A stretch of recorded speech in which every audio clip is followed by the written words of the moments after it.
সামনে নদী, এক লোক তাদের নৌকা দিয়ে নদী পার করাই দিল। নদী পারাপারের পর খিজির আলাইহিস সালাম লাঠি দিয়ে নৌকার তলাটা ছিদ্র করে দিলেন। মুসা আলাইহিস সালাম বললেন, ইন্না লিল্লাহি, এটা আপনি কি করলেন? ওরা আমাদেরকে নদী পার করে দিল, আর যে ভাড়াটা আসছিল এটাও নিল না, আমাদেরকে সম্মান দেখলো, আপনি নৌকা ছিদ্র করে দিলেন। খিজির আলাইহিস সালাম বলছে, এই যে আমি বলছিলাম না তুমি ধৈর্য ধারণ করতে পারবো না, যাও তোমার রাস্তায় তুমি, আমার রাস্তায়। মুসা আলাইহিস সালাম আবার ক্ষমা চাচ্ছেন যে আপনি আমার ক্ষমা করেন, আমি তো ভুলে গেছি। আর প্রশ্ন করতেন না, চলতে লাগলেন। হঠাৎ বাচ্চারা খেলতেছে, এক বাচ্চাকে ধরে হত্যা করলেন খিজির আলাইহিস সালাম। এবার তো মুসা আলাইহিস সালাম রেগে গেছে, আপনি করলেনটা কি? নিষ্পাপ ফুলের মতো শিশুকে হত্যা করলেন। খিজির আলাইহিস সালাম বলে, এই যে আমি জানতাম যে তুমি ধৈর্য ধারণ করতে পারবে, তোমার রাস্তা এক, আমার রাস্তা এক, যাও।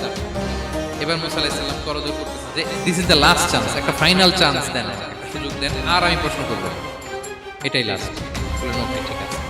হাঁটতে হাঁটতে এক ইহুদি বসতির সামনে যে হাজির, দুজনই খুব ক্ষুধার্ত, খাবার চাইলো, এরা আবার কৃপণ, খাবার দিল না।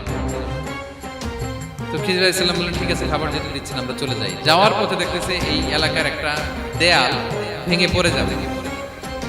উনি বললেন, মুসা চলো এটা ঠিক করে দিই। দুইজন মিলে প্রচন্ড ক্ষুধায় এটা সেটা এনে দেয়ালটা তৈরি করতেছে। মুসা আলাইহিস সালাম তো এমনিই রাগী, পেটে আবার ক্ষুধা, আবার বলছে কিছু বলাও যাবে না। তিনি এবার আর প্রশ্ন করেন, বলতেছে ওরা এত কিপটামি করলো আর আপনি এটা করে দিলেন, আপনি তো চাইলে এটা টাকা নিতে পারতেন, পারিশ্রমিক নিতে পারতেন চাইলে। এই কথা বলার পর খিজির আলাইহিস সালাম বললেন, হাদা ফিরাকু বাইনি ওয়া বাইনি, এখানেই তোমার আর আমার সেপারেশন, আর সামনে আগানো যাবে না, তোমার কোনো ধৈর্যই নাই। তো এতটুকু তোমাকে আমি বলি যে আমি একটাও আল্লাহর আদেশ ছাড়া করি নাই, আল্লাহর আদেশে আমি কি।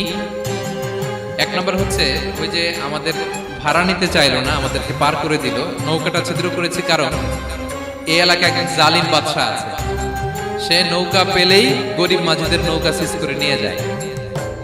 তো এটাকে যখন তলায় ছিদ্র করে দিছি, এই রাজার লোকেরা এসে দেখবে যে এটা তলা ছিদ্র, পানি ঢুকতেছে, এটা নেবে না, ওরা পরে সামহাও এটা রিপেয়ার করে চালাইতে পারবে। মুসা আলাইহিস সালাম বলে, সুবহানাল্লাহ, তাই তো, এটা তো আমি বুঝতে পারি নাই।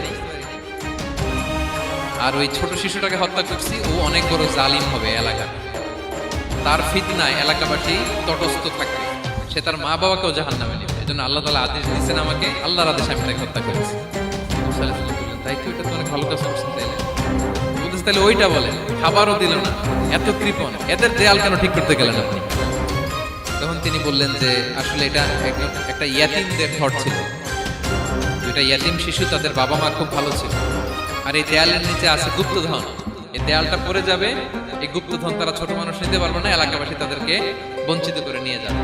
আমি দেয়াল গড়ে দিলাম যাতে করে তারা যখন প্রাপ্তবয়স্ক হয় নিজেদের সম্পদ নিজেরা বুঝে নিতে পারে। সুবহানাল্লাহ ওয়া বিহামদিহি। মুসা আলাইহিস সালাম বলে, তাই তো, এগুলো তো আমি বুঝতে পারি নাই। এই ছিল খুব সংক্ষিপ্ত পরিসরে মুসা আলাইহিস সালাম খিজির আলাইহিস সালামের ঘটনা।